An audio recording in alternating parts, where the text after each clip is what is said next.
Welcome to my podcast. This is a podcast where I'll be teaching you all the systems and strategies you need in creating your visibility so you can turn your passion for coaching into a profitable business. I'm your host, Michelle Quay. I am a visibility coach, content and email marketing strategist, international speaker, and author, as well as the founder of Elevate Life Coaching.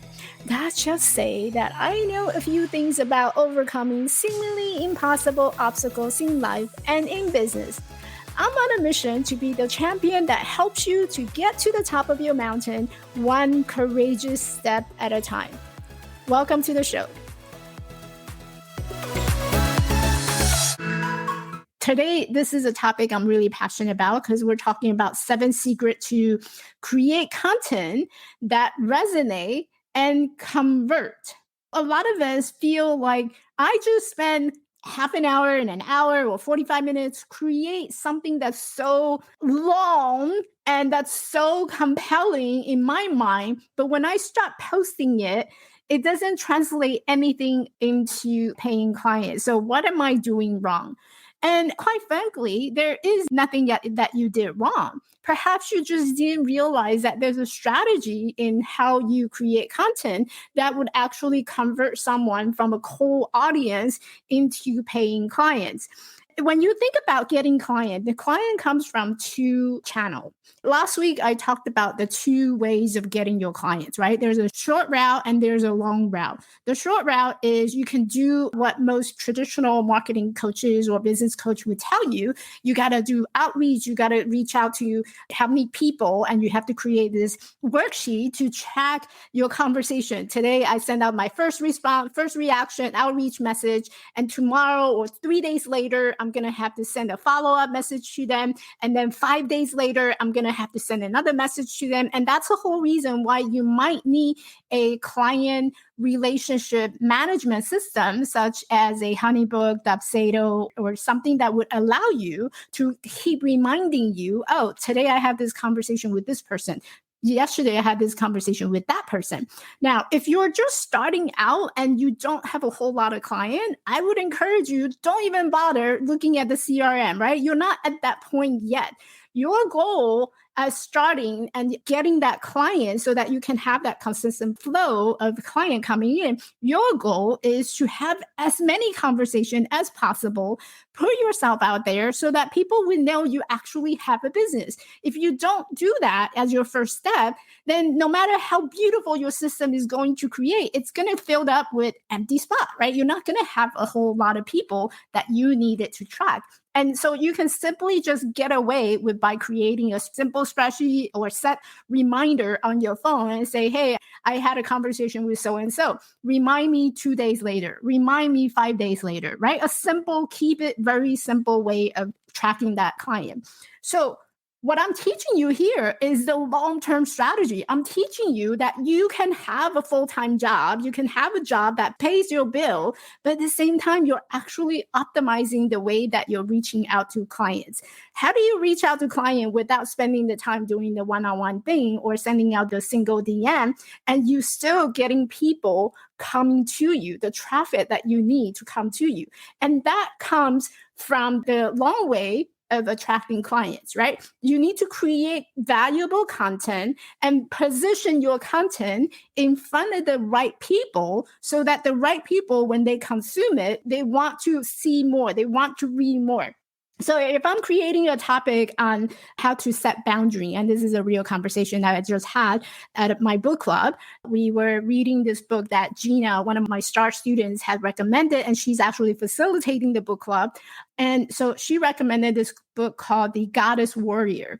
And so in that conversation, the topic of boundary came up, or setting up boundary, or the values, right? As coach, you already done to, and you probably have this in your program too, where you walk clients through the value assessment, setting up their boundary and topics related to boundaries. So if I were to create something around the topic of how to set up your boundaries so you can have better relationship, when you create such content and put it out into the world where your ideal client would be hanging out. Maybe it's a women's group you want to target. Then you present this valuable information in front of them. People who's reading it and consuming it and coming across with it, they're going to want to learn more, right? Because let's face it, coaching is not just a one-time deal. It's a lifelong journey. So just by reading one post, great, it's very inspirational, but you're going to need more. How do you need more? How do you want more? You are going to have more when you come into my community, when you sign up to my newsletter, I'm going to send you more, right? So that's how you start attracting and bringing people to you, by creating these valuable content. So I went way above and beyond doing the introduction of why creating content is such a valuable thing. So are we ready for secrets? I hope you guys are ready for the secrets. I have 7 secrets for you today. What are the 7 secrets? They're not really secrets. And this is something I taught in my course, Attract Clients Through Storytelling. Today, we're going to do a high-level overview of what's in the Brave. Yep, secrets. Okay, we're ready for the secrets. So I call this the Brave method. If without counting the first 2 secrets, there's total of 5 secrets altogether. Okay, so when you think about creating content, I want you to start thinking about, how do I create it in the format of Brave, BRAVE? Okay, and these are break it down into different method and strategies that actually work. So the first 2, hopefully by the time that you're listening to this podcast, you're going to have an idea of what is it that I need and why I went through the whole reason and trouble doing the ICA exercise. A lot of coaches do the ICA, the ideal client avatar, and they're thinking, oh, this is just going to help me to find my niche. No, it's more than that, right? In order to find your niche, you have to understand who you're talking to.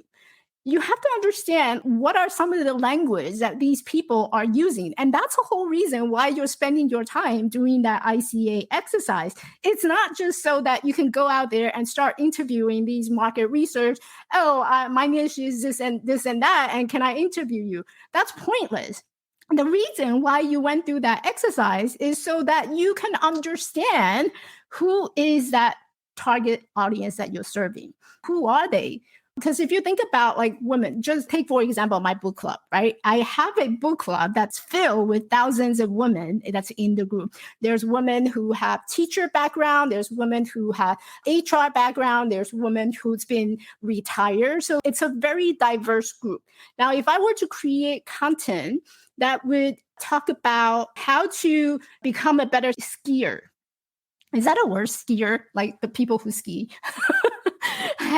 Maybe I just made that up. So if I were to create content for that, then it's not going to land and sit with these group of women because it doesn't relate to them. It has nothing to do with them. Maybe, 1 or 2 really like and enjoy going outdoor, having ski trip or snowboarding, but that's only a small fraction of the people, and you're creating content that is not relevant to them. It doesn't mean anything to them. And this is why your content is falling flat, right? So the first secret is to understand your target audience. Like, who are you writing and creating your content for? If you were to go and publish a newsletter or like an article for a magazine, you have to decide like which magazine you want to publish it to. Like, so who are you trying to speak to? And when you figure that out, right? We're not even talking about niche. We're just talking about, is there a specific audience that you want to focus on? Is it the man? Is it the woman? Is it the kids? Like, who are you talking to? And that is your secret number 1, because any content that you create, you need to feel relevant to them. And I cannot tell you how many times I get coaches who wanted to come to the podcast and they pitch because they hear, oh, podcast, I want to be on the show. But they don't realize that you're not going to get the full benefit out of being on that podcast if you haven't figured out who you're targeting to.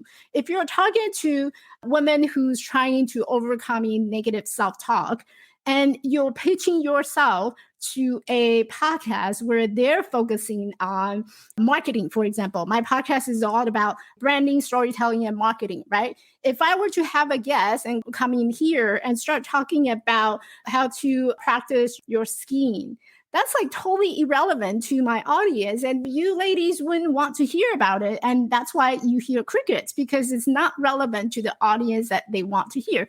And what happened is you spend 30 minutes and 45 just being on the show for no reason. There's no return.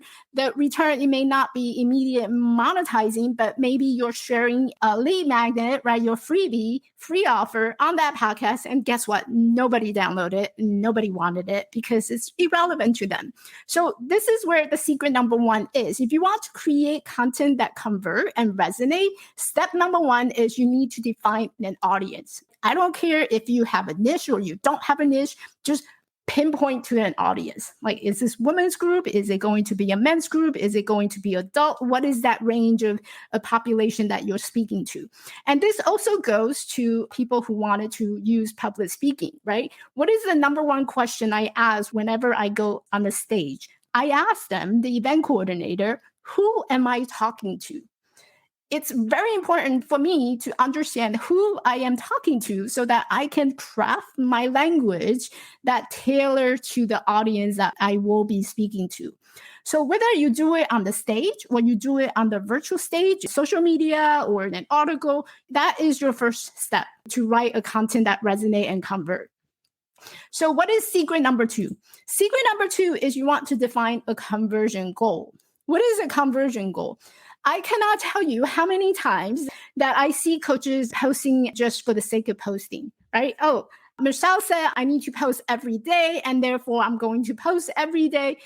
But what's the goal? Like, what do you want people to do at the end of that post? Do you want them to be inspired? Do you want them to feel like motivated? Do you want them to take a specific action? Do you want to send them to your lead magnet? Do you want to send them to like maybe a Facebook group? What do you want to do with that, right? And maybe you want people to book a call with you, and that's perfectly okay. But you have to come up with a defined conversion goal. What do you want people to do in return? And this is something that you would have to set up ahead of time. And you want to have that clear vision of what do I want this post to do? And sometimes, it's perfectly okay if like you don't know where to send them yet. What you want to do then is you want to define a goal that would either be something that's very emotional, right? Because emotion is what prompted us to actually either to book a call with you or to take some type of action. So what you can do essentially is, in order to convert someone, in order to have that buy-in, right? This is a word probably more coaches are familiar with. You need to create that buy-in. And how do you create that buy-in? We buy things on an impulse. We buy things on an emotional level. So what is that emotion that you want to create for your audience? What is that emotion that you want to generate and to aggravate? So something that you want to bring up for people after they read your post. So set that goal first. So I know who I'm talking to. I know how I want them to feel after they read my post, or defining your conversion goal. So your next step, which is the next secret, and this is where we go into the brave. Okay, those of you who took my course, this is where we go into the brave. The first two is you have to do it on your own, right? You do it, you set it up somewhere. Maybe it's your journal or your project management tools. I take all my students through this process. So first two, we already got that done, right? First two modules. And then going on to the third step, which is creating a headline, creating a sub-headline. So what are some of the headlines that actually captured? I see coaches staggering question all the time, right? So do you feel this way? Question mark. Are you feeling this? Question mark. How would you like to do this? Question mark. And so you're stagging their question. And when you stag it, you're causing people to answer yes or no. Do you feel exhausted? No. And guess what? They leave your website and never come back, right? So if you want to capture them and you want to get their attention, what I like to do is you want to call out that painful frustration or that painful moment where they're sitting there and feeling stuck. So if you go back to what I've written for this particular post, right? I started out by, are you tired of creating content that falls flat and just hearing crickets? It's like a yes or no, right? So yes, I do have content that just fall flat and I hear crickets. And most of you probably we'll get to that stage one point and another. You're creating so much, but it just fall flat and all you hear is cricket. So I got your attention, right? And now I'm going to tell you why this is important for you and why you need to know about this. I would do this as a fun exercise. Like you could just sit down on a Sunday and start writing out all these headlines. And how I teach in my courses, I make them go through the pain, the struggle, the night sweats, right? So you want to use those painful pain points and you want to come up with questions that you can ask. So you end up having a list of different questions that you ask around the pain point. I mean, you're going to poke a bear, but I want you to poke it gently. Right? You want to have that empathy. You want to have that compassion too. Don't just poke it until someone bleed and dead. You want to help them. So help them in the way that you're asking a question. You're going directly into what they are doing, but they shouldn't be doing because they don't know there's a different way of doing it.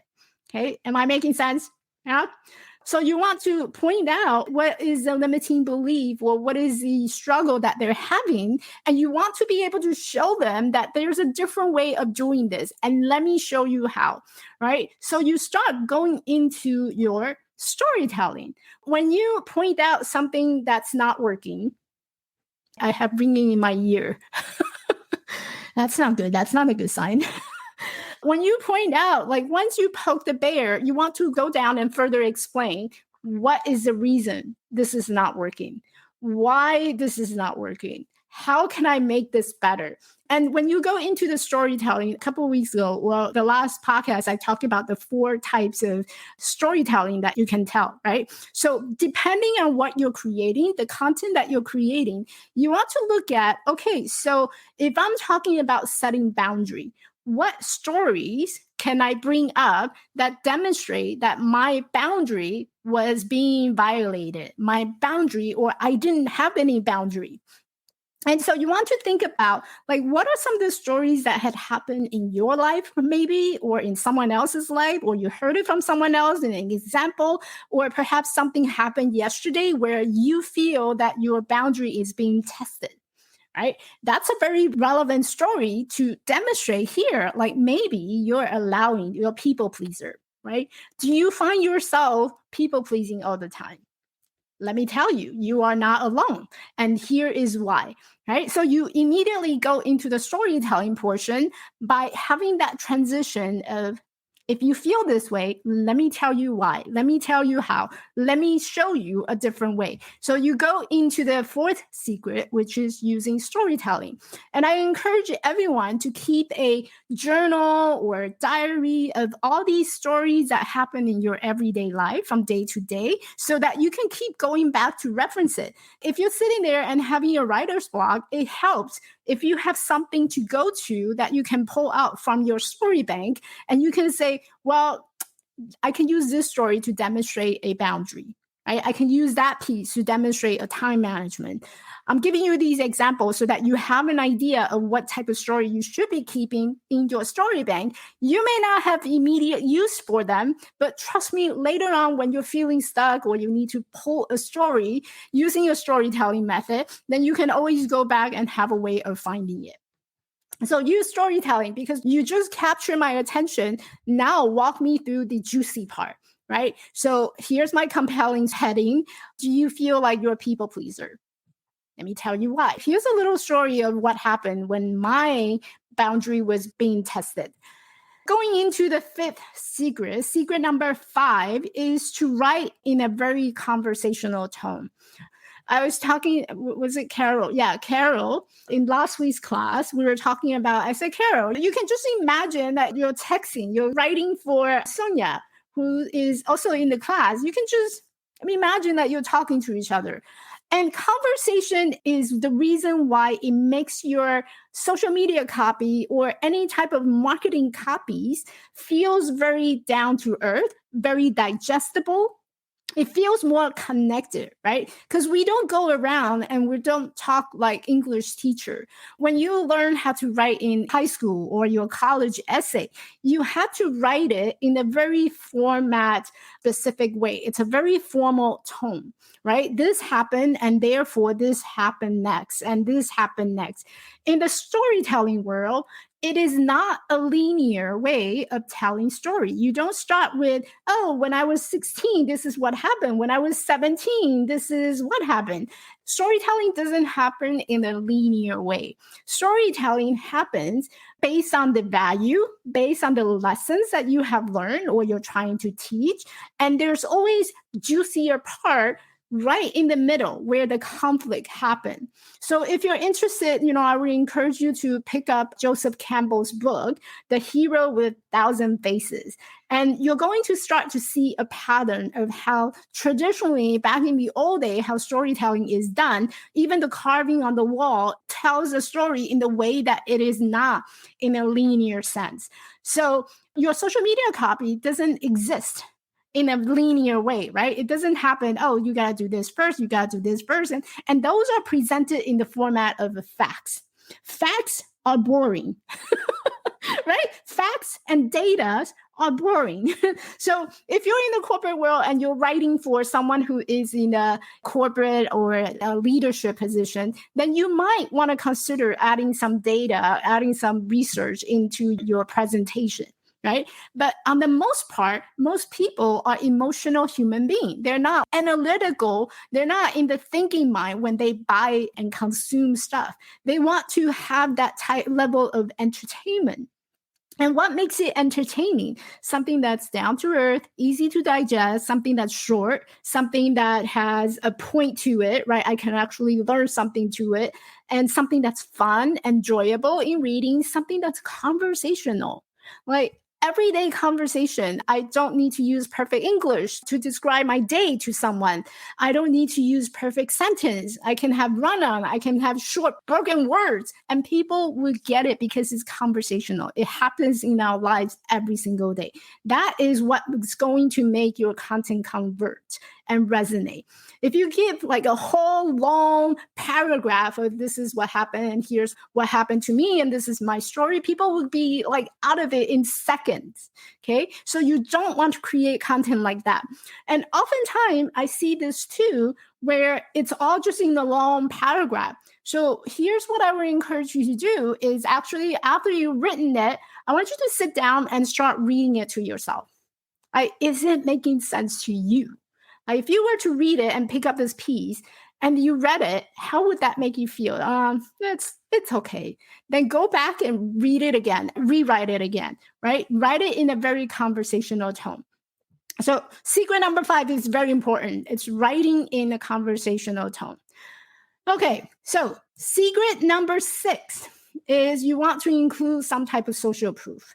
Now, social proof, it can be either your own successful story, right? You have done this. I've hiked Machu Picchu. I've overcome some big hurdle in my life, and I'm able to do this. Now you have a social proof in your life. Like you are the social proof, right? So if you're telling a story about yourself, how you overcome one challenge and transformed into a new you, then that in itself is a social proof. You can also tell social proof of your dream clients. You can talk about how they will be able to going from point A to point B.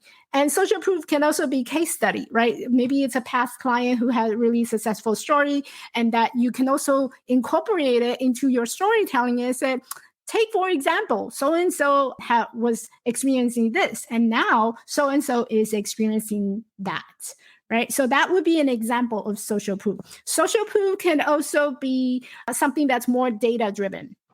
Okay, so if you're writing for a more formal type of audience, you may want to add the social proof, maybe some data. So research shows that this is how it's done and this is the benefit. So you can also use social proof in that way. So that's secret number 6, social proof.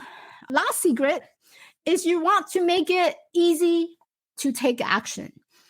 This is the part where even my students, they forget, and I keep reminding them, where's the call to action? Like, where's your call to action?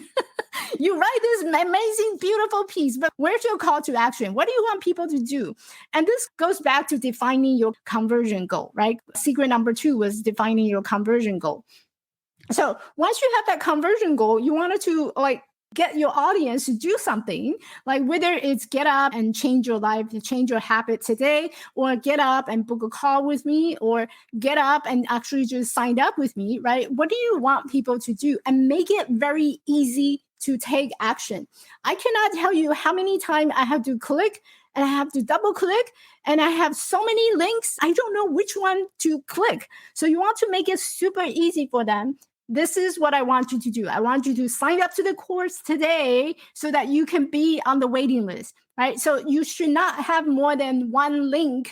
If you're going to share a link in your social media post, you should not have more than one link inside your social media post. And you want to make sure that every single action, every message that you're writing is directing to take that one action only. Okay. You have to remember you have 365 days. If you were to posting every single day, you can have 365 different calls to action every single day, right? So there's no need to share multiple call to action. That would only just to confuse your audience. Like, what do you want me to do? And when you have someone who's confused, they're just going to walk away and they're not going to do anything. Okay. So 7 secrets altogether. This is how you create and write a compelling content that will actually resonate and convert. The secret number 1 is understanding your target audience. You may not have a niche. Don't worry about it, because your goal in the beginning is really just to put yourself in front of the right audience, in front of the right people, so that you can start getting clients, right? By doing so, you're going to get a lot of feedback and information, which didn't land. That one didn't sit with me. And you're going to take that information and help you to decide, okay, so exactly what am I good at in providing the service? Where can I make the most impact? So this is what Eve had done. Eve, who is inside the group, she initially wanted to help an HR professional for confidence, right? That's where she started out. But now she's more narrow, she's better, because she took that information and she realized, and we actually had this VIP moment inside the car, and she was trapped inside the car because she couldn't go anywhere. And I was just making a comment about, like, who can you make the most impact? So I'm going to share that with you. Like, who can you make the most impact for? Right? There's different people, and we all think that, I can really help this group. But no, actually where your impact is with another group. And you won't know that until you start talking to people. So go and talk to people. Have a target audience that you're creating content for and start from there. The second secret is you want to define your conversion goal. What is it that you want people to do after reading the post? Like, give them an action, a call to action, specific action that they can take. And then you go and start creating content, right? So number 1 is you want to create some compelling headlines and sub-headlines. These you can do it based on the pain points that people are experiencing, people are going through. You want to poke the bear really gently and lightly so you don't bleed them to death, right? Hopefully you poke them enough that they're going to sign up with you. And that's the primary goal. Right? And then the 4th secret is using storytelling. So start pulling out these little small pieces of your life stories. How did you get in here? And what did you have to overcome that would really demonstrate what you're helping them with? And so use your storytelling in your content and make it conversational, short and sweet, conversational, down to earth, easy to digest. Those are important elements of how you create those content that resonate and convert.